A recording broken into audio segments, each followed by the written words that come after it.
Hello friends, welcome to AcadHelp BioWebinar. Today's discussion is on human reproduction. This is the third part. Today we'll be discussing two important topics. One is menstrual cycle and the other is the mammary gland and the duct system. For this discussion, we have with us Dr. Sabyasachi Majumdar, postgraduate teacher from Kolkata, and we have Mr. Rajiv Ranjan Singh, postgraduate teacher from Kendi Vidyalaya, Kumbhigram in Assam. So welcome Dr. Majumdar and Mr. Rajiv Singh in this session. Thank you. Thank you. Now, Hi, Rajiv. Hi, sir. We'll start with menstrual cycle. My first question to Dr. Majumdar. Sir, would you please like to explain in brief what this cycle is? Or what this cycle is?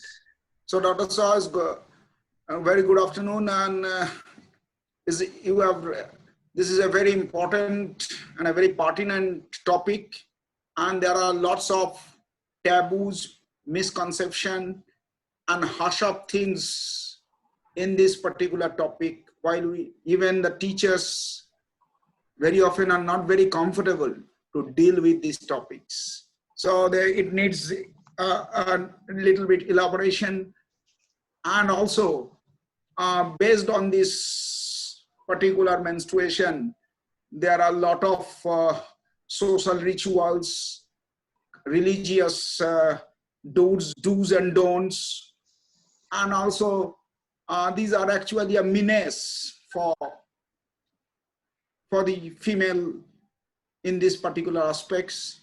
We have so it needs to be clarified. Beside this, menstrual hygiene is also a very important feature that needs to be. Before we come to menstrual hygiene, let us first try to understand what this menstruation or this menstrual cycle is. Yes. So let's start as the menstruation. As you all know, I'm sharing with the screen. Where is your screen share option? Okay, by the time Rajiv, Rajiv, just tell me just a definition within the very few words. How you call this? Yeah, cyclic changes in female continuous breeder basically. And I'd like to add one more thing before Sabyasachi starts going. This topic was very, one topic which was not talked about. But when movie Padman came, and Akshay Kumar took it beautifully, and then people started coming bold and talking about this natural process which have been known for long. Yes. Actually, it was absolutely a taboo topic, and recently we have undergoes a very sea change. Even we are having sanitary napkin vending machines in schools also. So that's the change we are noticing. So this is normal. It's just a normal vaginal bleeding that is coming out from the Dr. Majumdar, shaded uterus. Dr. Majumdar, I'm sorry to disturb you. Please press F5. Huh? Please press F5. Full screen. So it's just a normal vagina bleeding from the vagina, but basically it is from the shaded uterus, uterine layer, along with mucus, secretions, and the unfertilized secondary oocyte. If that's the main thing. If it is unfertilized, then this thing happens in absence of the progesterone support. And it is about once in a month, 28-day cycle, though the cycle may be variable. In the initial, it starts with the onset of puberty around 11 to 13, but that doesn't necessarily mean that it may start a little later also. Usually after the development of breast, 2 years after the development of breast, usually the onset of menstruation takes place. That's called menarche. Okay. And it can be often the longer, initially the cycles are very irregular. Even they have undergone longer cycles with irregular timing, but as time proceeds, age proceeds, the older women have more regular cycles. So that's important. And while we are talking about menarche, we also talk about the menopause also. That's the cessation of the cycle. In around 45 to 55 years of age, in India, it is average of 47. That means I suppose you would like to explain like this, that menarche is the start of menstrual cycle and menopause is the end of menstrual cycle. End of the cycle. And menopause. And during this period, between menarche and menopause, that is the reproductive period. To be as the fertile period or the reproductive phase of a woman. Exactly. Correct? Exactly. Okay. And menopause is also so important as because post-menopausal syndrome is both physically and psychologically traumatic to many women. So that needs to be addressed in a little age appropriate manner here also, so that our students may not suffer the same during their period of that time. That's right. That's right. Great. Okay, now okay. As I've told you, it is under two headings: changes in the ovary and changes in the uterus. In one word, we call it menstruation is the weeping of the uterus for the lost ovum. That's the only. Okay. Okay. Now, Dr. Mujumdar, yes, we can, since now we find, now please tell me what are the different phases first of all. I find from the diagram just now you have shown the different phases. From this diagram, you can see that there are menstruation phase. Yes. There are follicular phase. Yes, menstrual phase, follicular phase in ovary. Okay. And at the same time, proliferative phase in the uterus. Okay.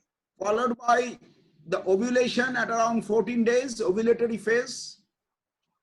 Followed by the luteal or secretory phase. And finally, the menstruation. Okay, let's do one thing, sir. Would you please explain the hormonal changes during this total 28-day cycle? Exactly. So, if you consider the first phase as the menstrual phase, that then the first day of menstruation is day 1 of the cycle.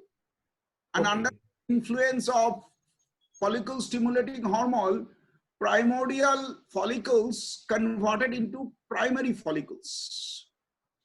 And these development may take several months. That's why the particular follicle that undergoes maturity and ovulation may be the product of several earlier months. It takes several months for maturation. And during this menstrual phase, if you go through the other part, the hormonal part, as I've told you, the progesterone and estrogen level goes down. Progesterone is weighty as because the corpus luteum, which is secreting progesterone, if there is no fertilization, then what happens? This progesterone support along with estrogen support is withdrawn, and that gives a negative feedback, give a feedback to the hypothalamus also, that started releasing FSH and LH. Okay. And because during this progesterone absence condition, blood vessel undergoes oxygen deprivation, ischemic condition, and lead to necrosis. And this necrosis of the endometrial tissue, that leads to hemorrhagic area. And this hemorrhagic area, along with some proteolytic enzymes secreted from these luteal cells, they lead to sloughing of this endometrial layer. Only the basal layer persists. Very thin basal layer persists and it is sloughed off, and this sloughed off endometrium along with mucus, uterine secretion, and the lost secondary oocyte along with the bloods coming from the blood vessels, spiral arterioles, which was also damaged because of sloughing off. They comes out as menstrual flow, but there is a important thing. Fibrinolysin is present here. That's why it is non-clotting in nature. So that menstrual phase takes place. Okay, now I usually prefer to deal it in the last phase, but as you suggest, I start with this. Okay.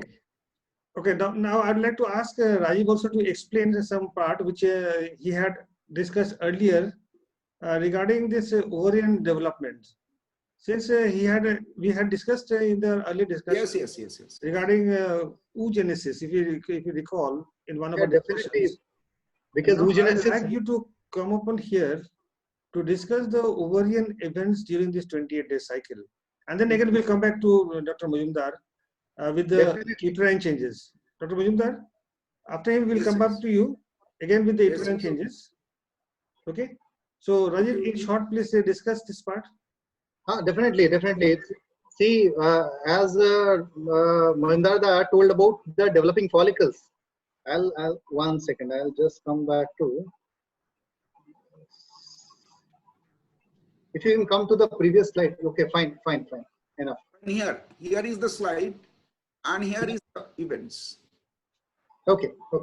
So primordial follicle, as already mentioned. Primordial. Do you want to share your slides? 1 second. I will take my slide. Okay, then I am. Then you can use this slide also if you want. No, nothing. I can use this slide as well. 1 second. Yes. You carry on with this and you discuss among as you like. Yes. So when we have seen in oogenesis, it's a long process, and when puberty is attained, or as Sir told about Menarche, then what happens? The hormonal influence, right? That makes certain changes. So the primordial follicle, as you can see here, that starts converted into primary follicle. And these follicular events are under the influence of FSH, follicle stimulating hormone. So what it does basically, it promotes the follicular cells to add more layer to itself. And by the time we have got the oocyte here as primary oocyte stage, it is arrested in the prophase 1. Rajiv, and one more thing I'd like to just mention, that when you are discussing the different growth stages, okay, please try to correlate that with the 28-day cycle. Yes, definitely. That will be important for the students also. Yeah. So as the menstrual phase is going on around 4th, 5th days around, then at the same time we have what you can see, there is a surge in the level of FSH. So FSH, what it is doing, I am going up till 14th day. It is causing the follicle to mature. The primordial follicle is getting converted into primary follicle, and primary follicle further gets converted into secondary follicle, where we have got more number of follicular cells as well as some fluid packets arising, which ultimately gives rise to antrum in the tertiary follicle at around 8th or 9th day. Exactly, these antral follicles. Okay. Yes. And at this stage also the primary oocyte has completed the meiosis 1 and converted into secondary oocyte stage. So that's again one area that students need to correlate, that secondary oocyte and a polar body being formed here out. So with tertiary follicle, we can correlate that in tertiary follicle we have got secondary oocyte along with second polar body. Now there are some more changes, and the cumulus oophorus comes very prominent, and a matured follicle is ready for ovulation by around 12th day and 13th day, 12th or 13th day, that we call as Graafian follicle. So now the FSH at this time the amount of LH also surges, maybe around 6 to 8 times the normal level. And that causes the theca layer, the theca externa, to contract and push out this secondary oocyte along with some follicular cells called as corona radiata. And this event is very, very important, that we call by the name of ovulation. So we are at the mid of the cycle, around 14th day. That means about on the 14th day, there is ovulation and the Graafian follicle ruptures and releasing the secondary oocyte. Okay, thank you. True. And at this level, one more thing, at this level, the body temperature is also a bit on a higher side. Yes. Yes. Now, Dr. Majumdar, I'll come to you. Now, one more thing you have to add, that just a minute. Follicle cell, one of the follicle cell will starts remaining outgrown others, and the other goes atresia and degeneration in influence of estrogen and inhibin. True. Okay. Dr. Majumdar, here I have a question for you. That is up to the 14th day, just now, which Rajiv has explained, that ovulation has occurred and the secondary oocyte has been released. Naturally, it will be now accepted by the fallopian tube. The fimbriae will accept this. Exactly. Now what happens to this secondary oocyte? Now there are two conditions. If pregnancy occurs, if pregnancy doesn't occur, then what will be the fate according to this cycle which we are going to study? Please discuss this part also. This is important because the secondary oocyte is collected by the oviduct. And ultimately, the fate depends upon copulation and fertilization. If it is fertilized, then only you have the amphimixis, and only then it triggers the meiosis II. That's also an unequal cytoplasmic division, where the secondary oocyte will convert into ovum and the second polar body. Another polar body. If not fertilized, the secondary oocyte fail to develop into undergoes the second meiosis, and that will be ultimately released out through menstrual flow. Right. Now suppose now if there is a pregnancy, in that case there is fertilization, then what will happen? Okay, that I'm talking about. The ovulation has already been told by Rajiv. So immediately after the rupturing of the Graafian follicle, that is the mature follicle, what happens? The high concentration of lutein cells are formed. Yes. And the body is converted into corpus luteum. I find here the color is also yellow. This is because of the previous LH surge, under the influence of the previous LH surge. Right. And it becomes yellowish. Okay. And these granulosa cell, they are producing what? Progesterone and estrogen. While the thecal cell produces testosterone. These testosterone ultimately converted into estrogen. That is conversion. But initially they produce androgen, thecal cells.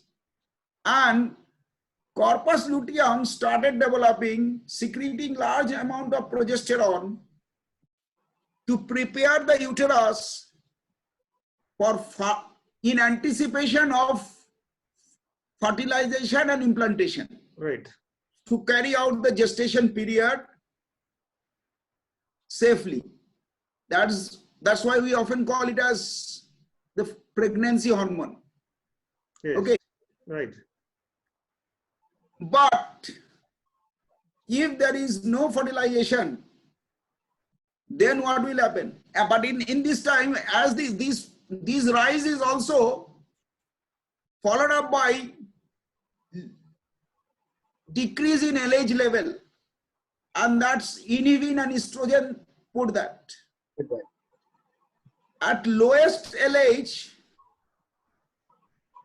if there is no fertilization, corpus luteum starts degenerating. Regressing corpus luteum. Yes. It stops secreting progesterone and estrogen. And within the 2 days of degeneration, the next phase happens. That is what happens, that beside the basal layer, other part of the uterus shades off. The screw arterioles, spiral arterioles, that undergoes damage, shedding off, leading blood to come. Mucus secretion takes place. Along with that, the secondary oocyte comes out. That triggers the menstruation. But corpus luteum is converted gradually into corpus albicans. Albicans, degenerating. But if, your previous question, if there is fertilization, then how the corpus luteum is rescued? It is rescued under the influence of human chorionic gonadotropin. HCG. Yes. HCG, that's a very important feature. HCG rescue the corpus luteum from degeneration, and this persistence of corpus luteum will lead to the continuation of the...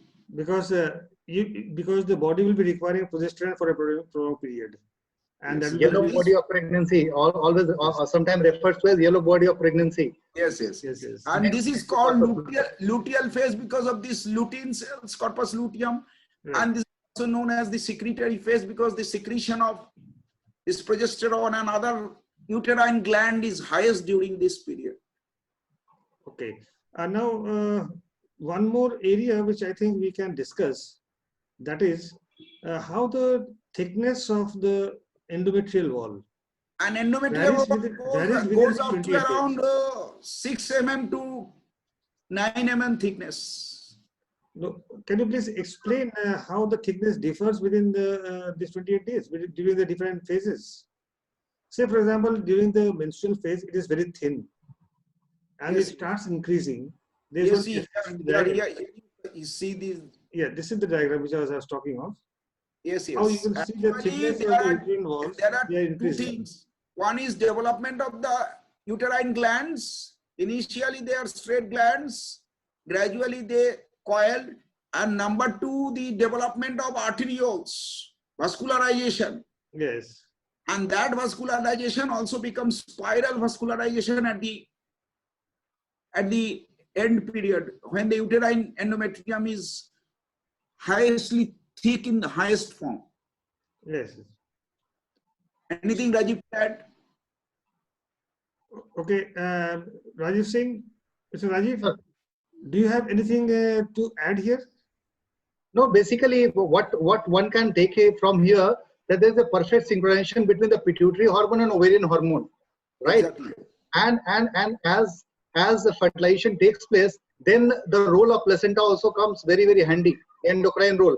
So one has to correlate from there, whether it's HCG, role of HPL, so everything comes together. So HCG primarily, what it does, one point I would just like to add, as implantation takes place, there is a secretion of some fluid from the uterus, uterine milk. Yes. And what it does, under that influence, the uterine endometrial cells have got huge store of nutrients. And when the implantation touches that blastocyst, then growth occurs vigorously, which covers the blastocyst. And that marks the start of pregnancy. Right. Exactly. And now we'll not go to that part right now because we are quite ahead of it. That is, we are now restricting ourselves to the 28-day cycle. So within these phases, do you have any more information which you'd like to give to your students? Or any some important questions which are very pertinent on this? Yeah, one question that always comes about the role of ovarian hormones and role of pituitary hormones together. How the student has to correlate, right? And nowadays the questions are being asked based on the broken parts. There are 4 or 5 sub questions added. So they should know under influence of what the ovulation takes place, under influence of what the endometrial thickening takes place, and why shedding takes place, which Sabhisachita has beautifully explained. Now I find Dr. Majumdar has shared a very nice slide here. Yes. which shows the hormonal control of the female reproductive system or the menstrual cycle also. Dr. Mujumdar would like to please explain this slide. Now we have already explained this while dealing with the different phases. That is, no, this is a compact description given yes, here. yes. That is mainly is the hypothalamus which secrete gonadotropin releasing hormone, and this will be helpful to the student. This will be helpful because they often get a question like this. Explain the roles of different hormones in the what do you call this menstrual cycle. Yes. Will be helpful to them. That secretes FSH and LH. And FSH, as Rajiv rightly told about that, from primordial follicles to up to the tertiary follicles. They are initially starting that, and later on this is being inhibited by estrogen and inhibin, because as follicles develop, estrogen secretion increases. So gradually, and that leads ultimately to atresia and degeneration of other. Only one follicle is lucky enough to be there for the ovulation purpose.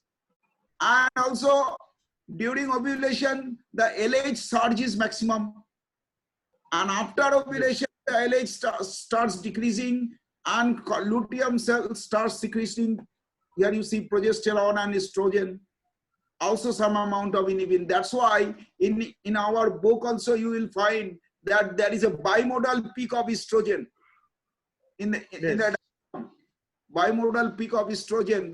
That means the secondary peak is because of the secretion from the corpus luteum.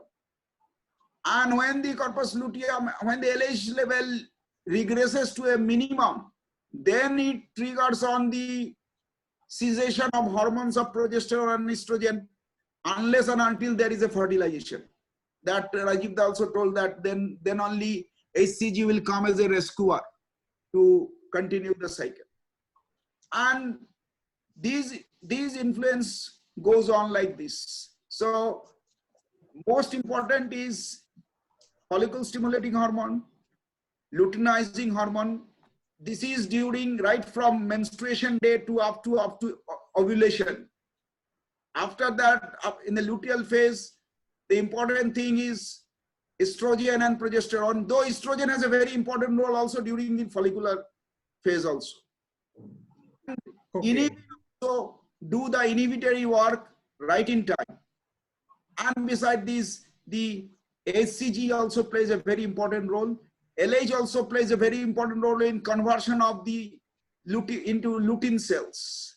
So this way, hormones plays very important role, and that is controlled by this GnRH. That is the hypothalamus releasing gonadotropin hormones. Okay, thank you, Dr. Mujumdar, and thank you, Mr. Rajesh Singh, on the discussion on menstrual cycle. And I one thing needs to be added just for a minute, that along with that we have to talk about the this menstrual hygiene. That's important. It's a taboo. We need to break the taboo, and that can only be possible through scientific knowledge and shedding of our hesitation as a teacher. So change of napkins, regular basis, dry undergarment under the sun, keep and clean dry, and talk it very freely. This is the things to be done. And education about menstruation can change everything. Otherwise, you have so many such Sabarimala happen. Even in your own house, your sister and mothers are debarred from going to your temple on those. Dr. Mujumdar, here I'd like to just recall one. Last one more point is the estrous cycle. Okay. So, okay. Yes. In case of non-continuous breeder. Okay. Yes. Okay. Yes. Yes. Yeah. You have rightly reminded of this, because when talking of menstrual cycle, there is no shedding of the uterine layer, rather reabsorbing of the uterine layer, and a period of heat is there, and that is their seasonal cycle. It may be polystrus many a time. It may be monostrus, just like dog, once in a year, or it may be intermittent. During that time only, they undergoes reproductive urge and heat cycle. But the main thing, main difference is that there is no bleeding or no bleeding. Uterus. That is some reference from my childhood days when I used to go visit my village. So in my neighborhood, the uncle will say, now it's the time for the cow to mate. How does he know? Then, see, these are the things that we observe that comes handy when we go through the scientific explanation. Exactly, and followed up with traditional knowledge, wisdom of the people who are dealing with that.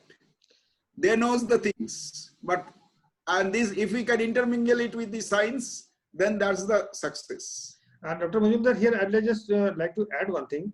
That is, we have discussed details of menstrual cycle, but since the students who are studying biology, they will be attending our classes and knowing all these things. But thanks to the government, that they have introduced adolescent education program, wherein all these things, means the menstrual cycle, menstrual hygiene, these are discussed with students of all levels and the information given as per their ages. So I suppose nowadays things are getting easier and problems are getting reduced. And this is very, very required for our children to have a healthy citizen in our country. If you can allow me to add. Yes, please do. Yes, you have rightly told about the government role. Government is very proactive in this regard. And but what happens? Actually, it depends upon whether we will be the change bearer or not, agents of change or not. Many of us went to training, but after that, the thing is just forget it. But proactive teachers do that. Myself, you, I believe Rajiv, all have these AEP programs. How many of them really implement this after coming back from the training? That is number one point. That is very important to be noted. This to be done. And another thing is that this menstruation part, we have to link it with life also, because there are abnormal menstruation can signature of many a thing. After menopause, bleeding leads make signals carcinogenic changes. True, cancerous. Yes, and postmenopausal thing is also very, very traumatic. Even some go for hormone replacement therapy, that can also lead to some changes, even cancerous changes.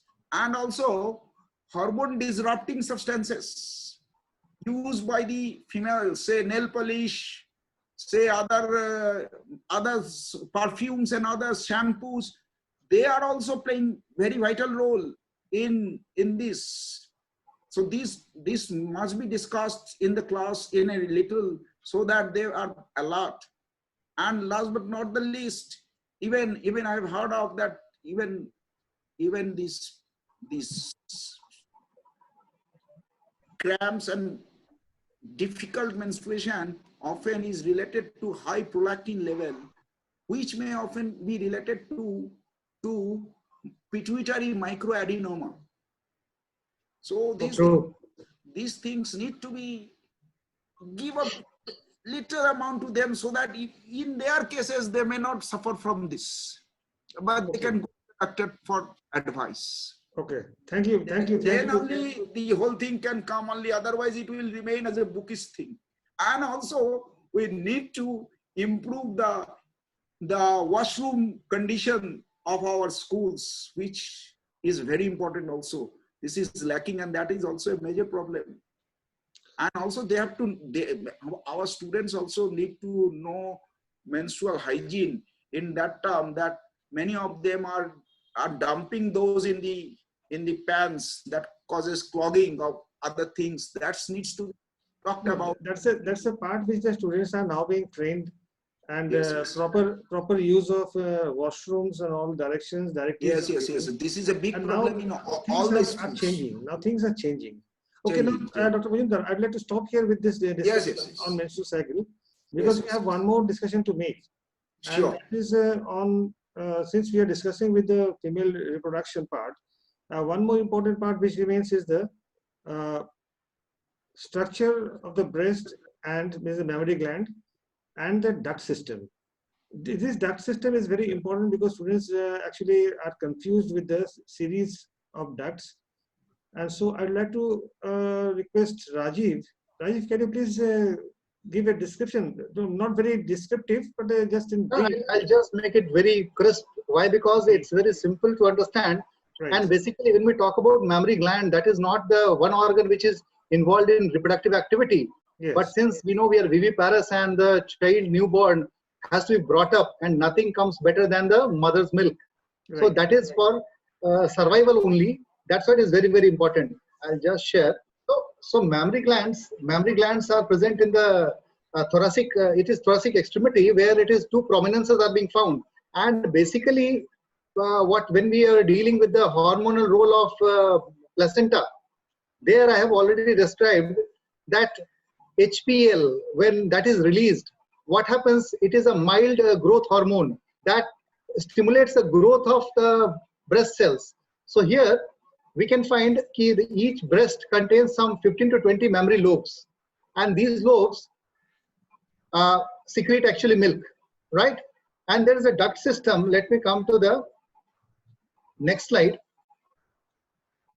So these mammary lobes are present that opens here itself. There's mammary alveoli. Yes. Yes, alveolus, which leads to mammary duct, and mammary ducts are collectively joined together to form ampulla, and this ampulla unites to form lactiferous duct, which combines at the nipple, which is surrounded by areolar tissue. So this sequence can be taken. This is most important. There's a sequence in which the ducts arise. Okay. Yes. So it starts with the around 15 to 20 lobes are present, and this mammary alveolus are glandular cell that actually synthesizes the milk. Right. And the duct from these alveolus that comes as mammary duct, which unites to form the sinuses, the lactiferous sinus, which stores the milk. So milk is stored, and ultimately these ampulla that unite to form a lactiferous duct from the gland, which is covered by areola, which has got circular muscle and nerve ending, very sensitive. So when the reflex is taking place, sucking reflex, then it causes ejection of milk from the breast, and the nipple is that point which is there to release the milk. Okay. Then, so thank you. You have given a very crisp concept of the duct system of which is found in the mammary glands. Dr. Majumdar, do you have anything to add here? Just a minute. I am just sharing a screen. If you allow, Rajiv, okay, just... yes, sure. Sure.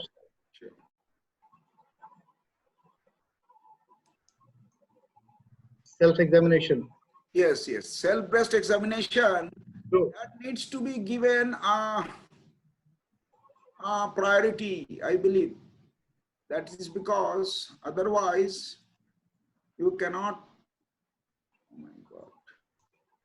So in an age-appropriate manner, this say in the class, you cannot do it in this form, but you can give the link or can give the lady teacher to say something about this to the girl student, because you know they are learning. This part can be discussed in the AEP classes also. No, these are not discussed. These are not discussed, Dr. Saha. But the point is noted because these are still a taboo. But this is very important. If they don't know this during their real crisis, the whole learning is futile. No, that's true. Always said prevention is better than cure. Yes. So unless you diagnose the thing early, at least you can do one thing. You can give the link, or you can give just a pamphlet, one page Xerox that this is for you, for your future. Yeah, you can go through this. Yes, at least we can mention in the class that this is also important. Yes. Like as I've told you that you must have to about the pap smear test. Related to life and related to drugs. We may not go into details of how no details. But these are things, mammograms are there, and specific things are there. These are the carcinogenic things which can lead to this your exposure to breast cancer is just a little bit you must discuss in otherwise these are all mechanical. I believe. I think it will not be of practical use. Rajiv will also agree with this. It will not be of practical use. I think you want to say this, and that's right.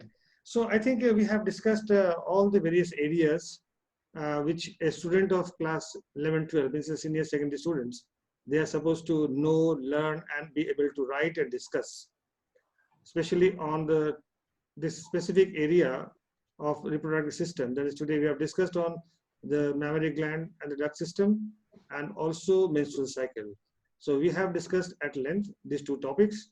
And now I'd like to thank very much Dr. Majumdar for being with me, and also Mr. Rajiv Ranjan Singh, who has taken pain to discuss on these two important topics and have cleared the doubts of our students.